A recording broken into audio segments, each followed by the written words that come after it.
നമ്മെ പ്രലോഭിപ്പിക്കുന്ന തരത്തിലുള്ള ഈ അടുത്ത കാലത്ത് നടന്ന സംഭവങ്ങളിൽ പലരും പലയിടങ്ങളിൽ നിന്ന് പ്രതികരിച്ചപ്പോഴും മാതൃകാപരമായി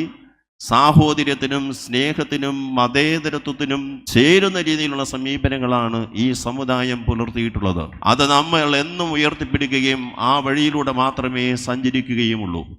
പ്രിയപ്പെട്ടവരെ, ആദ്യം സൂചിപ്പിച്ചതുപോലെ ജ്വലിക്കുന്ന ഹൃദയവും ചലിക്കുന്ന പാദങ്ങളുമായി ഈ വരുന്ന നാളുകളിൽ തദ്ദേശ സ്വയംഭരണ സ്ഥാപനങ്ങളിലേക്കുള്ള തിരഞ്ഞെടുപ്പും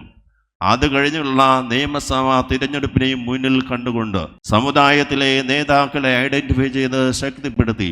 അവര് വിവിധ രാഷ്ട്രീയ പാർട്ടികളുടെ പിന്തുണയോടുകൂടി തന്നെ മത്സരിക്കുവാനായിട്ട് അവർക്ക് അവസരങ്ങൾ സംജാതമാക്കി